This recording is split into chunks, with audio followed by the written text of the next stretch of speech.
Doctor Sunilam, जो कल तस्वीरें सामने आईं, ये तस्वीरें तारीख के हिसाब से भी बड़ा महत्वपूर्ण हैं। जिस दिन नई संसद का उद्घाटन था, लोकतंत्र का इसको सबसे बड़ा पर्व बताया जा रहा था, उसी दिन एक शांतिपूर्ण तरीके से वो बैठे हुए थे खिलाड़ी। वो कह रही है साक्षी मलिक, हमने तो कोई सरकारी प्रॉपर्टी को क्षति नहीं पहुँचाई। हम तो शांतिपूर्वक अपना एक किसानों के साथ एक मूवमेंट कर रहे थे। कारण क्या है कि ये तारीख क्यों चुनी? मतलब क्या ये अहंकार था या ये क्या संदेश था कि लोकतंत्र में हम किसी को स्पेस नहीं देंगे अपने विरोध में बोलने का? देखिए, तारीख तो इसलिए चुनी क्योंकि उन्हें सावरकर जी को याद करना था। सावरकर जी की जो फ़िलॉसफ़ी है, वो इस देश के अंदर वो थोपना चाहते हैं, लादना चाहते हैं, इसीलिए उन्होंने वो दिन चुना था। नहीं, और जो लोग जी, डॉक्टर सुनीलम, 1 सेकंड। जी। मेरी बात शायद आप गलत अर्थ में ले रहे हैं। मैं ये कह रहा हूँ खिलाड़ियों को हटाने का यही दिन क्यों चुना गया? जिस दिन नई संसद का उद्घाटन है, उसी दिन खिलाड़ियों को क्यों हटाया गया? 2 दिन आगे, 2 दिन पीछे कर लेते। एक तरफ संसद का उद्घाटन कर रहे हैं, दूसरी तरफ खिलाड़ियों को घसीट रहे हैं। तो खिलाड़ियों को घसीटने के लिए यही तारीख क्यों चुनी गई? यही दिन क्यों चुना गया कि जिस दिन प्रधानमंत्री भाषण दे रहे होंगे, उसी दिन खिलाड़ियों को घसीटा जाएगा? मैं ये पूछना चाहता हूँ आपसे। मुझे लगता है कि ये पूरे देश को, दुनिया को सीधा-सीधा ये संदेश देना चाह रहे हैं कि हमारा जो देश है, नई पार्लियामेंट के उद्घाटन के साथ में वो नए चरण के अंदर प्रवेश कर रहा है। और वो जो चरण है, वो एक चरण है जिसमें कि किसी भी प्रतिरोध की कोई गुंजाइश नहीं है, कोई रेजिस्टेंस की गुंजाइश नहीं है, कोई डिसेंट की गुंजाइश नहीं है। और जो भी डिसेंट करेगा, रेजिस्टेंस देगा, उसके साथ में वही बर्ताव किया जाएगा जो कि इन महिला पहलवानों के साथ में किया गया। मैं आपको ये बताऊं कि जो कुछ वहां पर दिख रहा था, उससे कई गुना ज्यादा हो रहा था। क्योंकि बहादुरगढ़ के अंदर की तरफ अगर आप जाते, अगर आप टिकरी की तरफ जाते, आप हरियाणा के आप किसी भी जिले के अंदर जाते, तो हर जगह पर जो है सैकड़ों, कभी किसानों को भी, महिलाओं को भी रोक दिया गया, गिरफ्तार कर लिया गया, वहां पर भी लाठियां चली हैं, वहां पर भी जिस तरीके से पेश आया गया है। तो एक इन्होंने ये बताया है कि हमने इस देश को पुलिस स्टेट के अंदर बदल दिया है। तो कहने के लिए डेमोक्रेसी है, लेकिन असल में एक पुलिस स्टेट है। और वो बहुत, आप वहां पर गए, उसके लिए मैं आपको इस धन्यवाद भी आपको देना चाहता हूँ, आंदोलनकारियों की ओर से धन्यवाद देना चाहता हूँ कि आप वहां पर गए। क्योंकि गोदी मीडिया ने तो कहीं पर कुछ भी एक तरीके से टोटल ब्लैकआउट किया, लेकिन आपने जो कुछ बताया कि इंटरनेशनल प्रेस ने तो उसको पकड़ा है। और आजकल ये जो सब सोशल मीडिया का मामला है, तो ये इतनी क्लिप्स गई हैं और वो इतनी पैथेटिक हैं। अब आपको, अभी आपने देखा होगा कि ये जो पहलवान महिलाएं हैं, इन्होंने कहा कि पुलिस हमारा एनकाउंटर करना चाहती है। अब ये जो अगर आरोप है कि जिन्होंने इस देश का मान सम्मान बढ़ाया और हर बेटी के अंदर एक, और इस देश के नागरिक के अंदर एक गौरव जो है वो पैदा करने का काम किया, अगर वो ये उन्हें लगता है कि उनका एनकाउंटर करने की तैयारी हो रही है।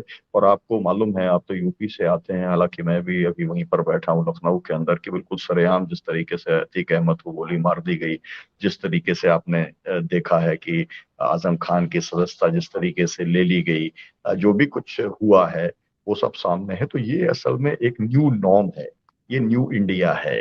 तो जो मोदी जी का जो इंडिया है, उसका वो एक उन्होंने जिसे कहा जाए कि ट्रेलर दिखाने का काम कल किया है।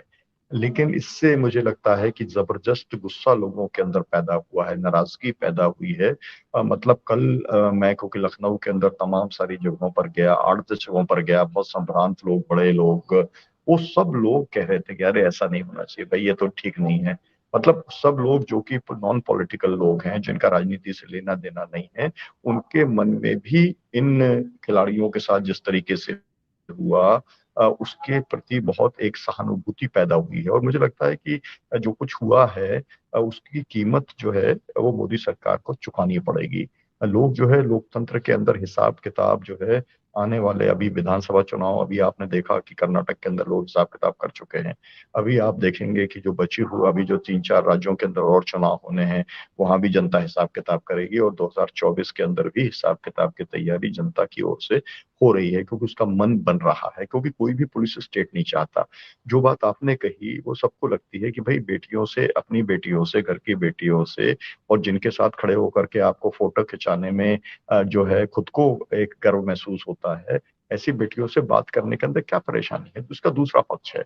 दूसरा पक्ष ये है कि जिस तरीके से ब्रिजभूषण सिंह को वहां पर सम्मान पूर्वक बिठाया गया, उसको जो है नहीं रोका गया, और जिस तरीके से उसको आज तक गिरफ्तार नहीं किया गया है, तो इसमें सुप्रीम कोर्ट भी लाचार दिखलाई दे रहा है। तो ये जो न्यू इंडिया है, वो उस न्यू इंडिया के अंदर सुप्रीम कोर्ट भी लाचार है, जुडिशरी लाचार है, कार्यपालिका लाचार है, अब मीडिया तो गोदी मीडिया के तौर पर जो बनी हुआ है। तो कुल मिलाकर के लोकतंत्र चरमरा रहा है ना, संविधान जो करा रहा है। और इसीलिए जो है इस समय जो एक ही बात है कि देश को बचाने की जरूरत है, और देश को बचाने के लिए जो भी नागरिक कर सकता है, ये काम केवल पॉलिटिकल पार्टीज का नहीं है। और मैं आपसे कहूंगा कि जिस तरीके से महिलाएं निकली, और बहुत बड़े पैमाने के ऊपर महिलाएं मतलब विशेष तौर पे हरियाणा से और पंजाब से निकली थी, उनको वहीं के वहीं पर रोकने का काम कर दिया गया। और इसलिए वो, लेकिन लोकल जगह सब जगह छपा है हमारे पास में, क्योंकि मेरे पास संयुक्त किसान मोर्चे की जो क्लिपिंग्स आती हैं, तो हर जिले के अंदर जो है मतलब सब अखबारों ने छापा है। और इस वो जो दृश्य यहाँ पर आपको दिखलाई पड़ रहे हैं, जो आपने खुद ने शूट करने का काम किया, उसी तरीके के दृश्य आपको हर जिले के अंदर, आपको हरियाणा और पंजाब के आपको दिखलाई पड़ा। और आपको मालूम है कि जो किसान थे उनको गाजीपुर के अंदर रोक दिया गया था, हजारों किसान थे, उनको भी नहीं आने दिया गया। तो अब मैं ये कहना चाह रहा हूं आपसे कि ये लड़ाई अब आर पार की लड़ाई बनती चली जा रही है, और जितना ये दमन करेंगे, ये लड़ाई उतनी ही बढ़ती चली जाएगी। अब इसको रोकना, चाहे वो मतलब अर्धसैनिक बल लगा दें या आप सैनिक बल लगा दें, अब इस मूवमेंट को रोकना संभव नहीं हो पाएगा। अब कोई बीच का रास्ता नहीं निकलेगा। अब जो है ब्रिजभूषण की गिरफ्तारी तो करनी ही पड़ेगी। और मैं ये बात बार बार कहता रहा हूं कि एक बार ब्रिजभूषण सिंह अगर गिरफ्तार होगा, तो आशाराम बापू टाइप इतने सारे मुकदमे लेकर के लोग आएंगे, और कोई लड़कियां जो हैं, लोग लड़कियां कोर्ट में जाके टेस्टिफाई करेंगी, तो मजबूरी हो जाएगी कि इसको जेल से निकलना इसका संभव नहीं होगा। लेकिन सवाल यह है कि पूरी प्रतिष्ठा, मान, मर्यादा, पूरा सब कुछ दांव पे लगा दिया है। मतलब पूरे देश की इज्जत एक तरफ जो है, और ब्रजभूषण सिंह जो है उसको संरक्षण एक तरफ। तो मतलब ये एक लकीर खिंच गई है। और इस लकीर के अंदर आम आदमी जो है, इन महिला पहलवानों के साथ में, जिनके साथ ये बर्बरता की गई, किसानों के साथ जो बर्बरता की गई, वो जो है उसके साथ में सिंपैथी रखते हैं, और उसके साथ में ही वो चलना चाहते हैं, बढ़ना चाहते हैं। और समय आने पर मुझे लगता है कि वो सब आपको होता हुआ दिखाई दे पाएगा। डॉक्टर सुनीलम, जी। रोकटे खड़े कर देने वाली बात बताई अनिल जैन जी ने।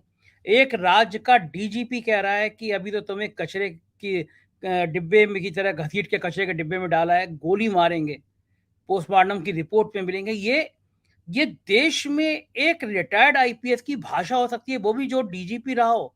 ये देश जा किधर रहा है डॉक्टर सुनीलम? सोच सोच के रोंगटे खड़े हो रहे हैं, दिल दहल रहा है कि देश किस दिशा में ले जा रहे हैं ये भाई लोग। माइक अनम्यूट देखिए, कर लीजिए। जैसा जैसा मैंने कहा कि उनका जो है लोकतंत्र में भरोसा नहीं है। उनकी विचारधारा ही ये है कि उसमें केवल वही रहेंगे जो अपने आप को श्रेष्ठ मानेंगे और इनको सर्वश्रेष्ठ मानेंगे। तो ये अपने आप को सर्वश्रेष्ठ मानते हैं और बाकी लोगों को गुलाम मानते हैं। मतलब जो आदेश देंगे उसका पालन होना चाहिए।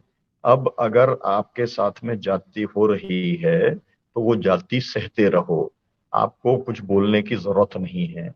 इसी को जो है एक जो जिसे तानाशाही कहते हैं, वो इसी ही तानाशाही है कि आपके साथ में कितना भी जुल्म जाति होती रहे, अत्याचार होता रहे, अन्याय होता रहे, शोषण होता रहे, लूट होती रहे, आप उसके खिलाफ में कुछ भी ना बोलो। और अगर आप बोलोगे तो उसे विरोध माना जाएगा, और उसे राष्ट्रद्रोह मारा जाएगा। और राष्ट्रद्रोह जिसको एक बार बता दिया तो उसको गोली मारने में कोई दिक्कत नहीं है, क्योंकि एक राष्ट्रद्रोही को गोली मारना जो है वो तो सबसे बड़ा एक जिसे कहा जाए राष्ट्रीय कर्तव्य की बात है। तो ये जो पूरा नैरेटिव इन्होंने जो खड़ा कर दिया है कि जो जो भी डिसेंट की आवाज जो भी बोलता है, जो कि संविधान के मूल्यों के पक्ष में बोलता है, जो भी मानवीय मूल्यों के पक्ष में बोलता है, जो भी यूनिवर्सल वैल्यूज के पक्ष में बोलता है, वो सब जो है राष्ट्रद्रोही है, क्योंकि वो इतना अच्छा काम करने वाला प्रधानमंत्री पहली बार मिला।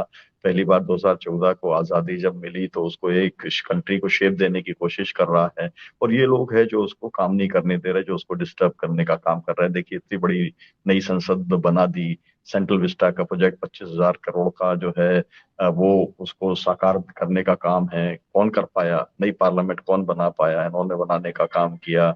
इस तरीके का मतलब इस और मैं ये भी कहना चाहता हूँ कि एक ब्रजभूषण सिंह ने भी एक किस्म का वर्ल्ड रिकॉर्ड बनाया है यौन शोषण के अंदर। ये बात सब सामने आएगी, क्योंकि ऐसा कभी छोटा मोटा बातें तो आती रहती हैं, शिकायतें, लेकिन इतनी मास लेवल के ऊपर शिकायतें और जिस तरीके की बातें सामने आई हैं कि रोज अलग अलग पहलवानों का उसने दैहिक शोषण करने का काम किया है अपने कार्यकाल के अंदर।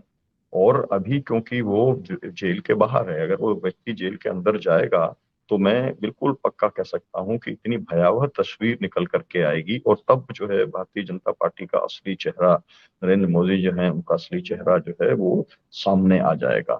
और इसलिए ये काम बहुत अच्छा किया कि उन्होंने जो है पार्लियामेंट के अंदर जो है उन्होंने उसका बहिष्कार करने का काम किया। 20 दलों ने जो बहिष्कार किया, मुझे लगता है कि पहली बार विपक्ष ने एक ताकतवर जो है एक मैसेज देने का काम किया है कि ठीक है, आप की हो संसद, आपको मुबारक।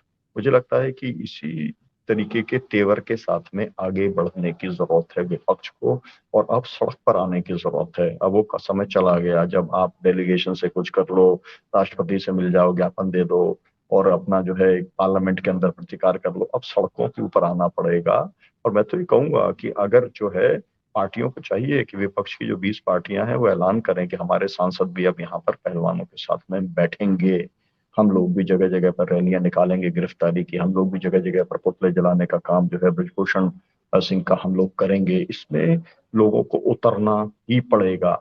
ये बच्चियों को अकेले छोड़ देना है ना, वो भी एक तरीके का क्रिमिनल एटीट्यूड में मानता हूँ, क्योंकि केवल लिप सर्विस से काम नहीं चलेगा, केवल बयान देने से काम नहीं चलेगा, केवल उनकी बात जो है आप पार्लियामेंट में उठा देंगे उससे काम नहीं चलेगा, आपको सड़कों पर आना पड़ेगा। और मैं ये जानता हूं कि कंबाइंड ओपोजिशन की अगर वो एक बार ऐलान कर दे कि हम केवल ब्रजभूषण सिंह की गिरफ्तारी को लेकर के दिल्ली को घेरेंगे, तो लाखों लोग, 50 लाख लोग इकट्ठा करना कोई बहुत बड़ी चीज नहीं है। 5-10 लाख, अगर 10 लाख लोग जो है वो एक अकेला संयुक्त किसान मोर्चा अगर मुजफ्फरनगर में इकट्ठा कर सकता है, किसान महापंचायत कर सकता है, तो पूरा ऑपोजिशन 50 लाख लोग लेके आ सकता है और ऐसी सीज कर सकता है, पूरी राजधानी को घेर सकता है। वहां पर अनिश्चितकालीन घेराव का, जिसे कहते हैं घेरा डालो डेरा डालो का जो है ऐलान कर सकता है। और एक बार अगर वो करता है तो झक मार करके जो है गिरफ्तारी भी करनी पड़ेगी, और एक बार जब गिरफ्तारी होगी तो फिर उसका एक कैस्केडिंग इफेक्ट पूरे इस पड़ेगा, और फिर वास्तव में जो अपराध किया है इस व्यक्ति ने वो लोगों के सामने आ पाएगा। अभी तक खुलासे कुछ हुए हैं वो केवल मौखिक 2-4-6 के हुए हैं, लेकिन बहुत कुछ होना बाकी है, क्योंकि इसने बहुत दरिंदगी का काम किया है और ये दरिंदा है। तभी तो ये अभी भी काउंटर कर रहा है, अभी भी जो है वो नार्को टेस्ट की बात ये व्यक्ति कर रहा है। अभी भी ये कह रहा है कि मैं तो कानूनी पॉस्को कानून बदलवा दूंगा। देखिए, आप सोचिए कि मतलब पॉस्को कानून को बनवाने में लोगों ने अपना पूरा जीवन लगा दिया, तमाम लोग जो है लिखते पढ़ते रहे, बोलते रहे, पार्लियामेंट में लॉबिंग करते रहे, और वो पॉस्को होने के बाद में कितने लोगों को न्याय मिल पाया है। लेकिन उसको भी ये व्यक्ति खत्म करना चाहता है।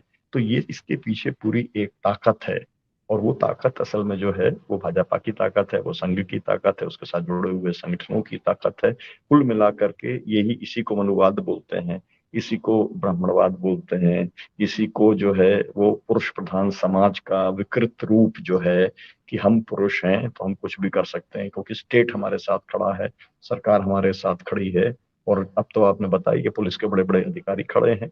और ये सब असल में दिखाता है कि हम एक विकृत राष्ट्र के तौर पर, विकृत समाज है हमारा, ये वाली बात तो मान्य है।